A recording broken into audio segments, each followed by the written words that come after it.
Hello there, candy boys and candy girls. Today's video is going to be all about the first son of the Charlotte family, Charlotte Perospero. I'm just going to stop doing that because when he's on the screen, it looks even creepier than when I'm doing it. Okay, two things though, really quick before we get into it. Number one, the review will be out tomorrow, possibly Monday, possibly Tuesday-ish. You know, it would help that if the chapter would get a consistent, like, release date, whether legitimately on, like, Manga Stream or those kind of sites, or officially, just because, like, last week it was on Wednesday, couldn't do it, and, like, that messed up my schedule. This week it was a day late, and I'm like, okay, whatever, but that'll be out.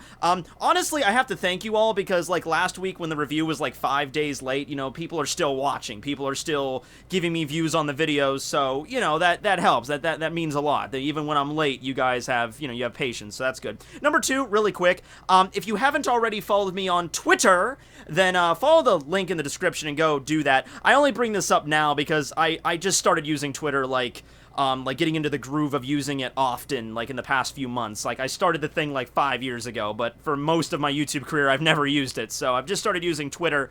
Yeah, if you haven't already followed me there, go and follow the little linky in the description. Okay, so, Charlotte Perospero, he gonna die. He gonna die. I'm pretty sure that's set up on the writings on the wall there. This goes back to when Perospero said to Big Mom, you know, he was the one that led Big Mom on the path of the Straw Hats, and that's why she's so dead set right now trying to capture them. Like, oh, Mama, they have the cake. And Big Mom's like, wedding cake? I'm like, bet your ass wedding cake, Mama. And this was his master plan to try to get her to ignore them so Big Mom doesn't devour their entire family, which she would most likely probably do.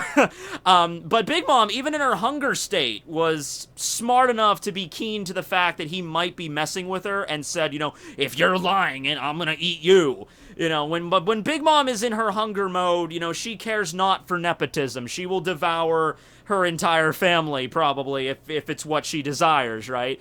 I wonder if Big Mom ever has the desire for human flesh, you know? She has, like croquembouche, wedding cake, semla, human liver! You know, I don't know, that would be terrifying. That'd be like a nightmare in Totland. But anyway, so, I think that's going to set something up. Also, because Oda has been spotlighting Perospero as of late, we've really shown all the different things he can do with his devil fruit, the lick fruit, which should really just be called the candy fruit, but that was already taken by the Gasparade in one of the movies, so I guess they decided to keep it. Instead of having two candy fruits, they went with candy and then lick, which is the same basic ability. Although this one, Perospero's is a little bit more terrifying just because he has the giant tongue that he will literally lick his opponents to death with, so yeah.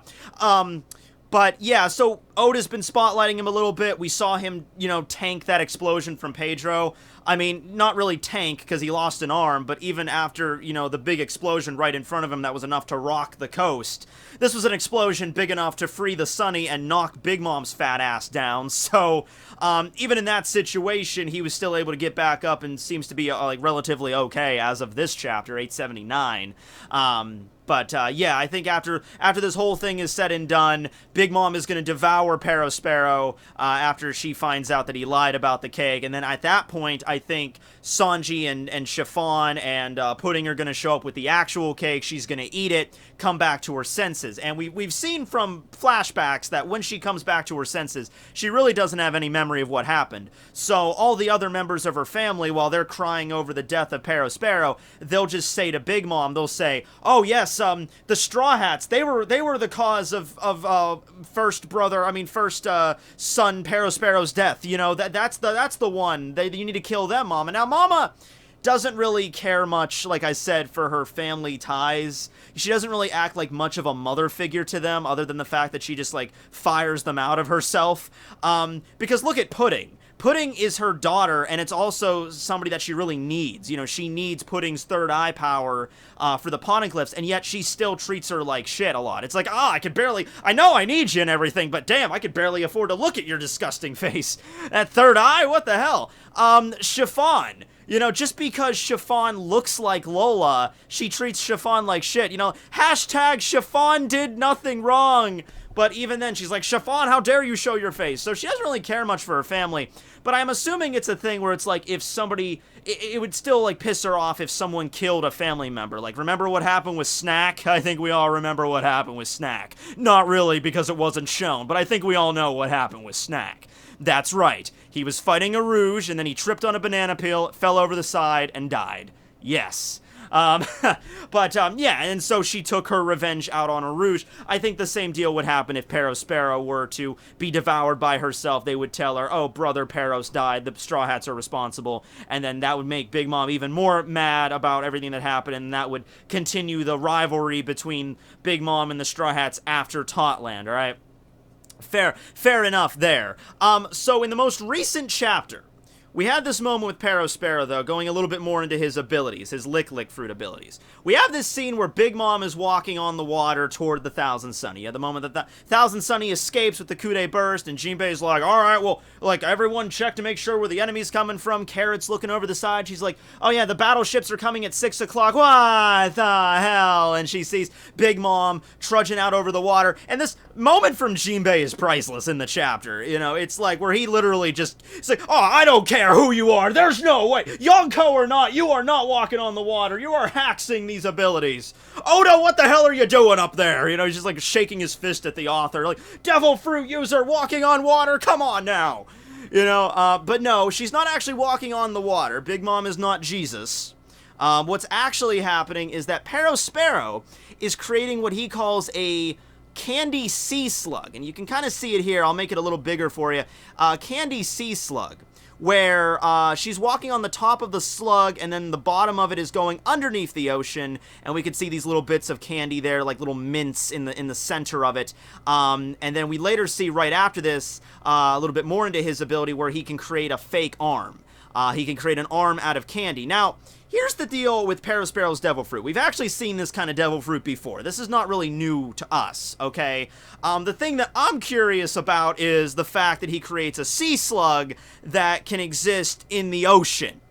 And we've already established that a lot of times the salt water in the ocean, or at least the salt, which is like the essence of the ocean, can affect things created by devil fruits in a similar way to devil fruits themselves. Basically going along the idea that salt has the essence of the sea. You know, we've seen this when it comes to Moria's zombies. Moria can create zombies. And the reason that salt can affect the zombies is because the salt represents a tiny little fraction of the ocean's power.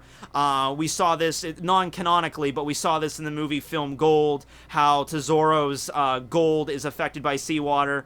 So I was a little curious about how this works, and I thought of a few explanations for this, right? So first off, Perospero's Devil Fruit, Lick No Mi, creates candy, right? So we've seen this with Galdino's Doru no Mi. He creates wax. He could do the same basic kind of stuff. We saw this with Magellan's Doku no Mi, who could create poison.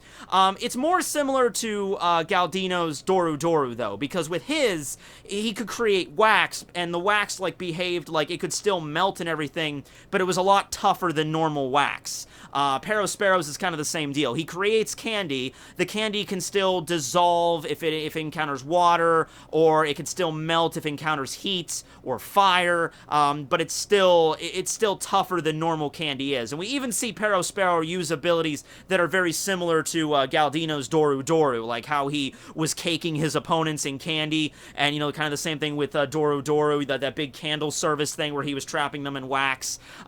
Pretty cool there. And however, I guess in this case, though, it's a little bit different because candy is a little bit, I mean, the substance is slightly different than wax, you know, so there's some differences there, obviously. But we saw him create a new arm just straight out of candy, but he mentions that if it encounters heat, that it will melt. Now, the reasons that he can create a candy sea slug, though, that can be in the ocean, not just on top of the ocean, because at first I thought it was just like he's creating some sort of candy that functions maybe in a manner similar to how like oil works, where oil doesn't actually go under the water, it can actually sit like a layer on top of the water. Maybe that's what you're doing. But then we have this little scene here where we clearly see the thing is under the ocean. So a few explanations for this. Number one, it's possible this isn't salt water. It's possible that it's just, it's a juice, or it's some other substance like cream. Well, it's obviously not cream, it's obviously a liquid, clear liquid, so maybe it could be juice, maybe it could be cola. Is there a cola island in Totland? I feel like there should be, you know, like there has to be. Which really sucks for Frankie not being there. They need to stop. Okay, new plan. Guys, after you're done, you know, with the cake and Cacao Island and dropping that off on Big Mom, after you're done escaping the raving, hungry Yonko, you know, no, she's not just hungry, she's hangry.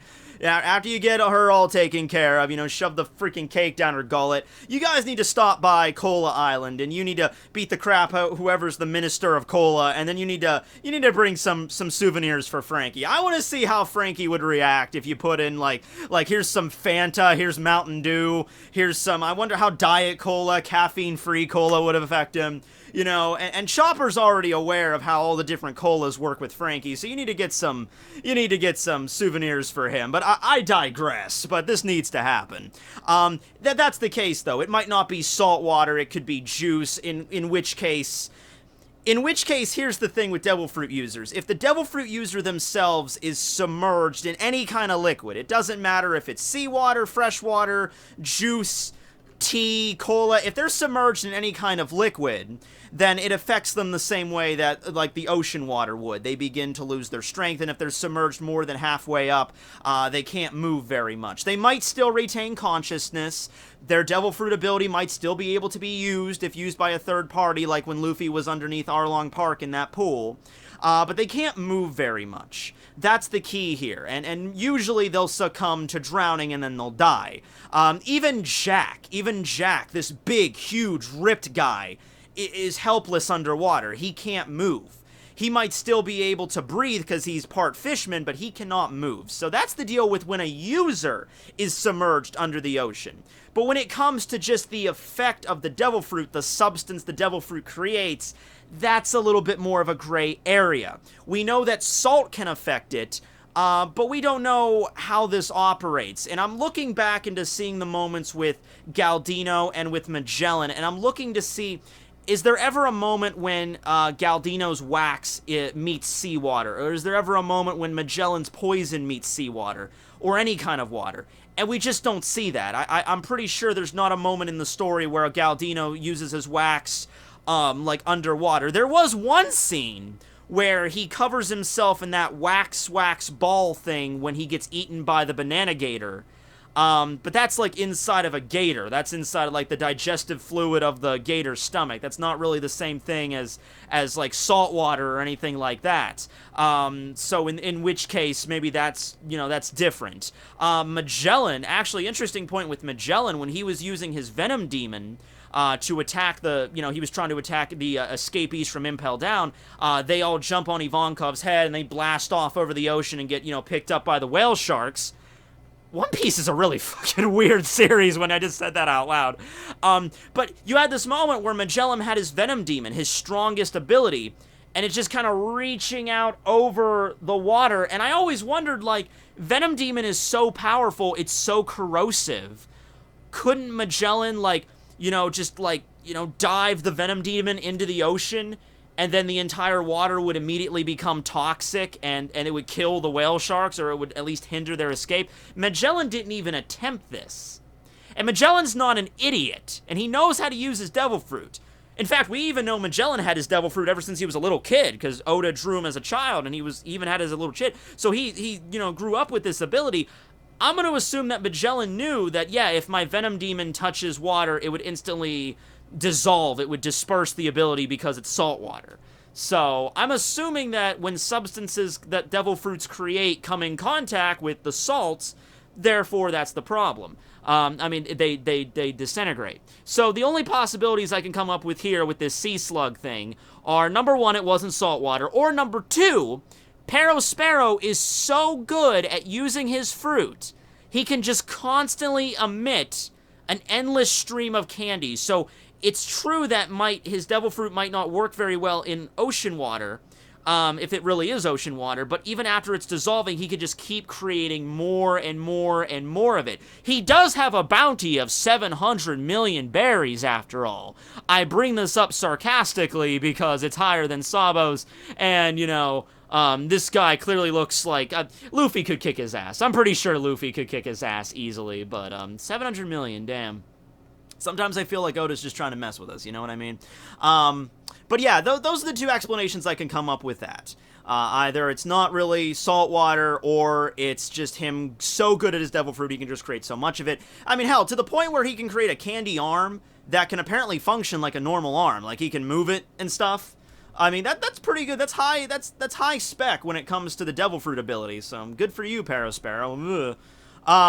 Something else I want to talk about with Perospero, since he's probably gonna die. Might as well bring this up now. This is something I didn't bring up very often. I think I mentioned it like one of the reviews, but not very long. Might as well do it now. He's most likely Streusen's and Big Mom's child.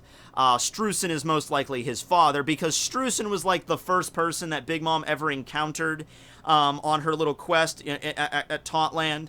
Remember Mother Caramel? They were on Elbaf, and then the whole thing happened there with the Semla incident 65-something years ago. We don't talk about that anymore, though. And then they had to leave, and they went to another island. That other island turned out to be Whole Cake Island. Streusen was on the island. Big Mom met him, and then they began the Big Mom Pirates on that day. And I would assume he would be the first person that Big Mom would have, you know, had, you know, candy canes with, you know. But anyway, you know, that's happened. And because Perospero, he's kind of old. I mean, looking at him, he's got wrinkles. He's probably in his 50s, you know. I know this is disgusting. We don't like to talk about this, but considering Big Mom has such a huge family, it's like over 100 kids. She probably got started rather early, so his teenage years, you know, she's like 68, and Perospero probably is in his 50s, so you can calculate that yourself. I just wanted to bring it up that, yeah, this was most likely his dad. And he's pretty injured right now after the whole incident with the cake, so I'm thinking maybe after this whole incident is over, after Big Mom eats the cake and after the Straw Hats escape, she's gonna have this moment where she comes to and her whole island is wrecked, and then her eldest son is dead, and her first husband is dead, and it's like, I'm gonna kill the Straw Hats. Like, it's even, like, I don't think you need more of an explanation, I mean, more of a reason for her to attack them. She ruined the wedding, she ruined the possibility of them getting the Vinsmokes behind them, so I think that's enough of a reason, but I mean, just, you know, just build it up even more and more and more. Oda maybe really wants to hammer it in that Big Mom really wants the Straw Hats taken out after this arc, so that's the case there. And another reason why I think Perospero is going to be ending, rather, his story is going to be ending, his candy cane is going to be licked clean pretty soon, is to focus more on Katakuri. I don't think Luffy's going to defeat Katakuri here. I think it's going to be a case where Luffy might come up with a skill to you know, maybe get an attack off on him to distract him long enough for Luffy to get out of the mirror world. I think he's going to get out of the mirror world when they get to Cacao Island and then meet back up with the Straw Hats. Not going to defeat him, but this would be a good setup for a rivalry between Luffy and Katakuri, to the point where I think this encounter with Katakuri is going to lead Luffy to create Gear 5th. People think that he's going to use Gear 5th in this fight. I'm like, no, that doesn't make any sense, because this arc is already wrapping. I don't think... I mean, I don't think it's going to be Gear 5th. I don't think he has Gear 5th yet. But we've seen how Luffy learns new techniques. When he was fighting against CP9, he learned how to use Soru, and in conjunction with that, he came up with the idea to use, like, he had to come up with an idea for Gear 2nd when he was fighting Aokiji. But I think what happened there is he got defeated by Aokiji, and then he started thinking, I need to come up with a new move. And then he was kind of in the idea stage of coming up with Gear 2nd while during Water 7. Then he encounters CP9, which gives him more ideas. So it's very clear that Luffy comes up with ideas for abilities when he encounters obstacles like that. He gets the shit beat out of him, then he goes away for a little while, like, okay, I'm gonna do this. That's what Luffy does. Same thing for Gear 4th. He was fighting these giant animals on Ruskaina that he could not possibly defeat. So he's like, he got the shit beat out of him, and he's like, alright, how about I inflate my muscles and then use this compressed gun attack, you know? Okay. Whatever, Luffy. Whatever works for you. But I think that's going to be the situation here. I think Katakuri's going to roundly defeat Luffy. Luffy might come up with, like, Gear Forth, some clever move to kind of, like, distract Katakuri very briefly just to jump through a mirror. But then realize I need to come up with a move that's even going to best hit. Or taking an idea from his mochi. See, I've always liked the idea of Luffy coming up with a free-form rubber ability. Like the ability to actually mold his rubber into shapes and weapons and attacks and stuff like that. You know, like Luffy already names a lot of his attacks after firearms and other various weapons, like Gum Gum, you know, Whip, for instance, but, you know, actually, like Gum Gum Mace, and he actually molds his arm into, like, a spiked rubber mace. Gum Gum Hammer becomes an actual hammer, you know what I mean? Stuff like that. You know, fighting somebody like who has the freeform ability like Katakuri would give Luffy that idea. It might also be his awakening. But like I said, I'm not here to discuss Katakuri in length. I'm just saying that Perospero is the first son. Then you have Katakuri, the second son. I think it's going to be like, all right, we're going to get rid of Perospero, so Katakuri becomes like the new head of the siblings, the new eldest child, and, you know, more of a reason for him to attack Luffy. Maybe it would be more of a motive for Katakuri than Big Mom, because like I said, Big Mom already has reasons why she wants to take out the Straw Hats. She doesn't really need more than that. But if, you know, they take out, if it's because of the Straw Hats' whole, you know, thing that caused Perospero to die, you know, not directly if Big Mom eats him, but it's just like, well, this would have never happened if it wasn't for the Straw Hats. That's why Brother Peros died. That's more of a reason to attack Luffy. So maybe something like that. I'm just throwing it out there. But okay, yeah, I just want to discuss Perospero. I just want to discuss his devil fruit, his father, and, you know, how it works and everything like that, and his possible fate, what's coming up. Pretty sure he's not going to last very much longer. I think that's going to be one of the things in this arc. By the end of it, we see him biting the dust. So, get a good long look at this amazing, sexy Candyman while you can. Because I don't think he's going to be around much longer. But anyway, thanks you guys for watching. I gotta go to work now.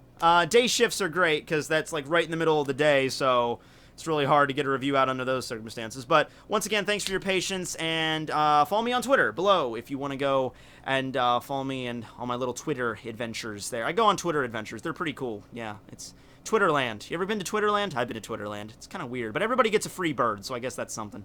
Alright, so anyway, thanks for watching, everybody. Tekking101, signing out.